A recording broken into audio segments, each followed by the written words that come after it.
दोस्तों, आप सबका हमारे एक नए वीडियो में बहुत बहुत स्वागत है। आप जिस पल का इंतजार कर रहे थे वो पल आ चुका है। आपका अगर सपना भारतीय रेलवे में टेक्नीशियंस बनना है और टेक्नीशियंस बनकर रेलवे के इंजन या फिर उसके कोच वैगन या फिर आप ओएचई आदि का मेंटेनेंस करना चाहते हैं, तो रेलवे में टेक्नीशियंस की वैकेंसी का शॉर्ट नोटिस आ चुका है। तो उसी पर बात करने वाला हूं कि आपका जो पोस्ट है वो कितना रहने वाला है, कब से आप अप्लाई कर पाएंगे, कौन कौन लोग अप्लाई कर पाएगा, इसका सिलेक्शन प्रोसेस क्या रहने वाला है, इसमें सैलरी कितना मिलता है, काम क्या करना होता है, इसके अलावा आप कौन कौन सी किताबें पढ़ सकते हैं, कौन कौन से चैनल है जिसको आप फॉलो कर सकते हैं। तो सारी वीडियो में आज के वीडियो में सारी चीजें बात करने वाला हूं। तो यहाँ पे आपको बता दूं कि एक शॉर्ट नोटिस कल के डेट में आउट हो चुका है, जिसके बारे में मैंने आपको बता दिया है। और वो कल मैंने एक शॉर्ट वीडियो बना दिया था, लेकिन बहुत सारे लोगों का डिमांड था कि इस पर एक लॉन्ग वीडियो आनी चाहिए। 30 जून यहाँ पे डेट दे दिया है। 30 जून से आप अपने फॉर्म भर पाएंगे। लास्ट डेट 29 जुलाई 2026 रहने वाली है। इसमें दो तरह की पोस्ट है, एक है टेक्नीशियंस ग्रेड 1 और दूसरा है टेक्नीशियंस ग्रेड 3। टेक्नीशियंस ग्रेड 1 की बात करें तो यहाँ पे आपका लेवल 5 की वैकेंसी है। 29,200 इसका इनिशियल पे रहने वाला है। मेडिकल स्टैंडर्ड इसका B1 है, जो कि आप अगर चश्मा लगाते हैं तो भी आप इसका फॉर्म भर पाएंगे। और ये सिग्नलिंग डिपार्टमेंट में है, भारतीय रेलवे के जो सिग्नलिंग डिपार्टमेंट में है उसमें इसकी भर्ती होती है। इसमें जो एज है आप देख सकते हैं कि 18 से 33 साल तक एज रहने वाली है। इसमें जो टोटल पोस्ट है ये 323 रहने वाली है। इसके अलावा टेक्नीशियंस ग्रेड 3 की बात करें, जिसमें आप ये लेवल 2 की वैकेंसी है, 19,900 इसका बेसिक है। और इसका जो एज है ये 18 से 30 वर्ष होता है। टोटल पोस्ट की बात करूं तो टेक्नीशियंस ग्रेड 3 में 6,242 रहने वाली है।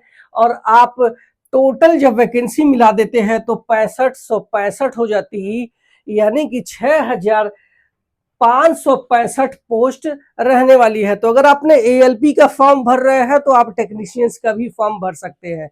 चलते हैं आगे, इसके बारे में थोड़ा सा और हम लोग समझते हैं कि कैसे बाकी चीजें रहने वाली है।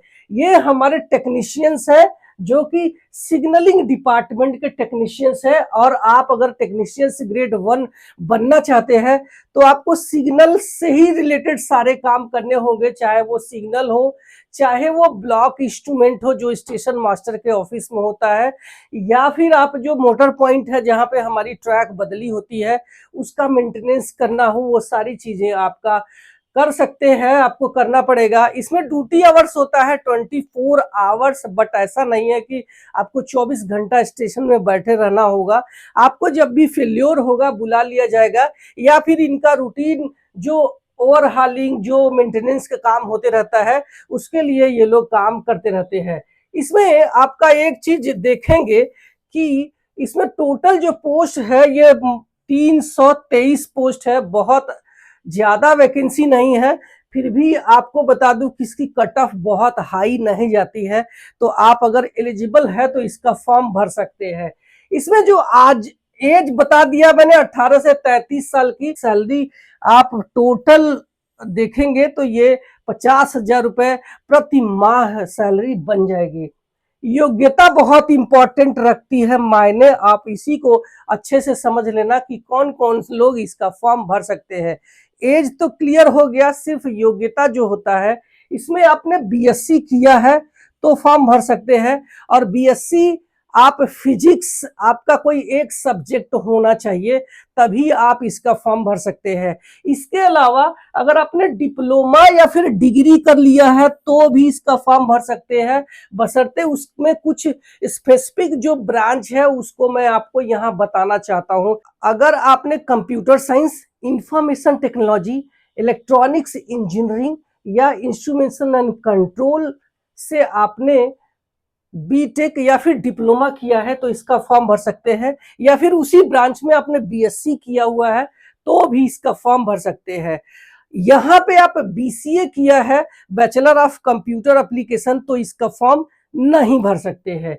कि अगला जो स्लाइड में हमारा क्या है, ये टेक्नीशियंस ग्रेड थर्ड है। आप देख सकते हैं अपना इनका काम है, ये हर एक डिपार्टमेंट में टेक्नीशियंस ग्रेड थर्ड की भर्ती होती है।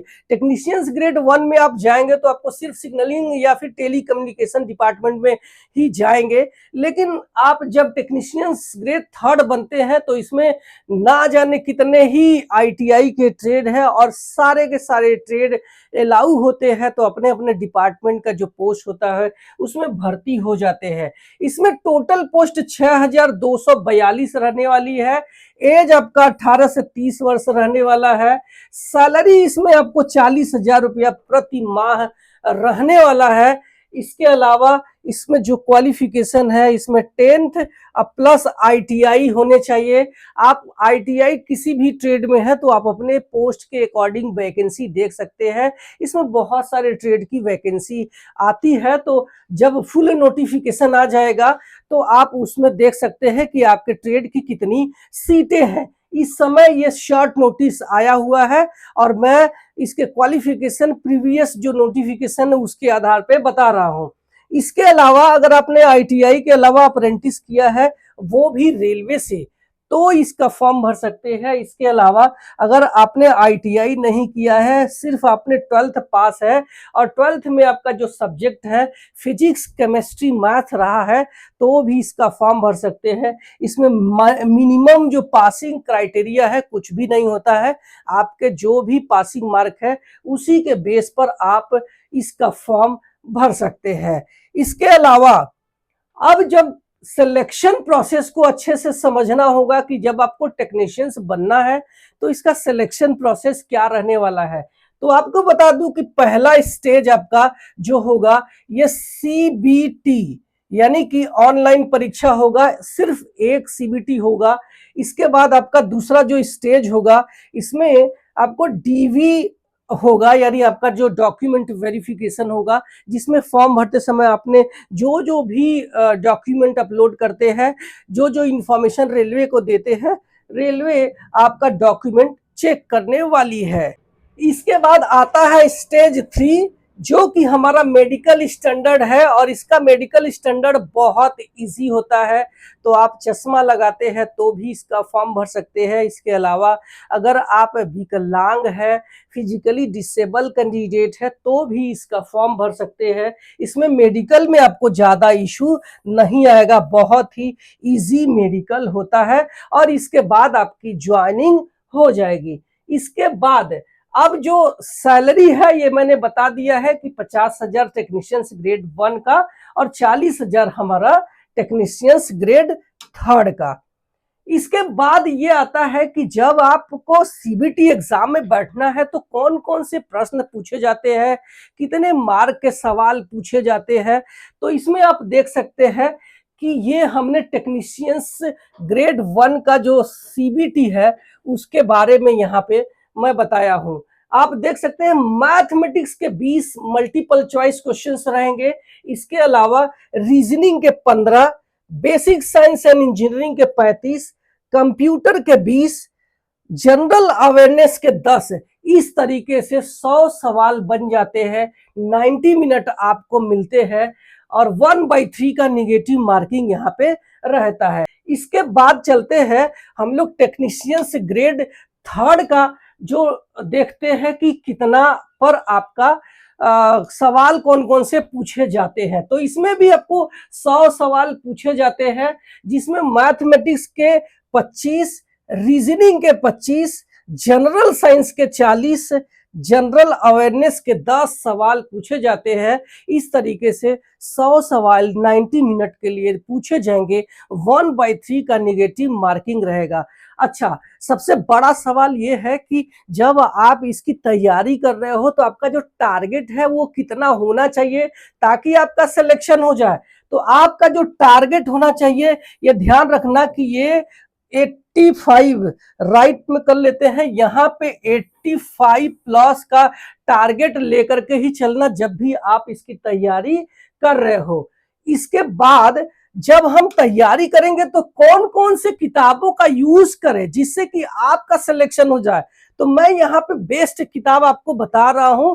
ये है फिजिक्स वाला की तरफ से। आप यहाँ पे देख सकते हैं कि फिजिक्स वाला का जो लोगो है यहाँ पे लगा हुआ है। इसमें आप मैथमेटिक्स के लिए आप इनकी किताब का यूज कर सकते हैं, जिसमें 6000 से भी ज्यादा प्रीवियस ईयर्स के क्वेश्चंस आते हैं। और वो भी आप देख सकते हैं कि अक्टूबर 2025 तक जितनी भी एग्जाम हो चुके हैं वो सारे के सारे जो क्वेश्चंस बैंक है इस प्रश्न का पूरा निचोड़ इसमें दे दिया है। तो अगर आप तैयारी करते हैं तो मैथमेटिक्स के एक भी सवाल आप छोड़कर नहीं आएंगे, ऐसा मेरा दावा है। इसके बाद रीजनिंग के लिए आप इनका सवाल बुक्स ले सकते हैं, जिसमें 6000 से भी ज्यादा जो रीजनिंग के सवाल इसमें डाले गए हैं, जो कि आपके लिए बहुत ही हेल्पफुल रहने वाला है। इसके अलावा जनरल अवेयरनेस के इसमें आप देख सकते हैं कि इन्होंने 7000 से भी ज्यादा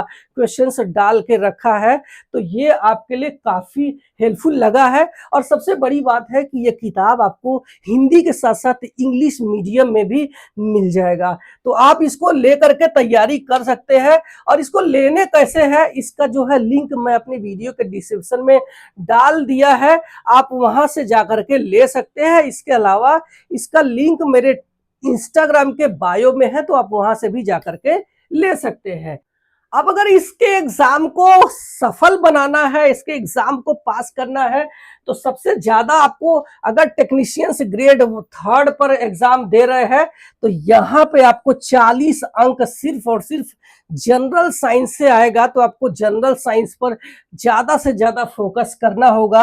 और आपको एनसीईआरटी बेस्ड सवाल पूछे जाते हैं, तो आपको कोशिश ये करो कि क्लास 6वीं से लेके 10वीं तक जितने भी इंपॉर्टेंट क्वेश्चंस है एनसीईआरटी के रगड़ डालो। इसके अलावा जो मैंने किताबें बताया है जनरल अवेयरनेस की, उसमें जनरल साइंस के भी पोर्शन के सवाल है, तो आप उससे भी पूरा तैयार आपका हो जाएगा। इसके बाद जो मैथ और रीजनिंग है, ये एक प्रैक्टिस गेम है। आपको जितना इसका प्रैक्टिस करेंगे उससे ज्यादा आपका इसका तैयारी हो जाएगा। आपको इस पे जो है कॉन्सेप्ट क्लियरिटी बहुत जरूरी है। बिना कॉन्सेप्ट क्लियर किए अगर आप सोचते हैं कि मैथमेटिक्स में आसान कर लूंगा, तो पॉसिबल ही नहीं है। आपको ज्यादा से ज्यादा आपका कॉन्सेप्ट क्लियर करके ही इन दोनों को प्रैक्टिस करना है। और ये दोनों सब्जेक्ट जो है स्कोर गेन करने में बहुत हेल्प करते हैं, बहुत ज्यादा स्कोर आपका बूस्ट अप कर देते हैं अगर आप इनकी तैयारी करते हैं। इसके अलावा आपको मॉक टेस्ट लगाना है, और मॉक टेस्ट आपको हफ्ते में कम से कम 2 से 3 मॉक टेस्ट करेंगे, तो उससे आपका क्या होगा, आप खुद एनालिसिस कर पाएंगे कि आप 85 प्लस स्कोर कर पा रहे हो या नहीं, जो मैंने टारगेट बताया। क्योंकि आप जब भी उसका कट ऑफ उठा के देखेंगे तो 85 के पार ही सिलेक्शन हो रहा है, तो आपको 100 में से 85 सवाल आप सही कर पा रहे हो कि नहीं, ये आपको मॉक टेस्ट बताएगा। और मैं हमेशा से मॉक टेस्ट को आपको बताता रहता हूं कि टेक्स्ट बुक का सबसे बेस्ट प्लेटफॉर्म है, उससे अभी आप जा करके अपनी तैयारी कर सकते हैं।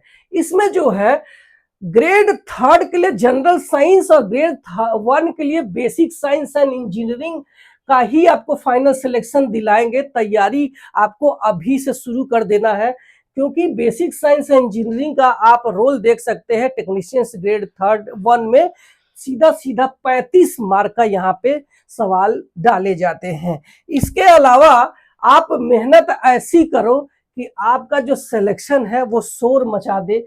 कल ही आज की तैयारी पर निर्भर करता है। और रेलवे की ये जो वर्दी है, ये आपका वेट कर रहा है, आपकी इंतजार कर रहा है कि कब आप भारतीय रेलवे ज्वाइन करो।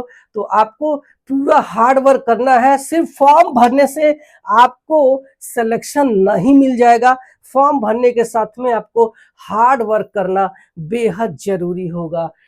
और मैंने आपके इस वीडियो में पूरा का पूरा डाउट क्लियर करने की कोशिश किया है। अगर आपके मन में फिर भी कोई सवाल रह गया है तो कमेंट सेक्शन में कर सकते हैं, मैं उसका रिप्लाई करने की कोशिश करूंगा। Thank you so much.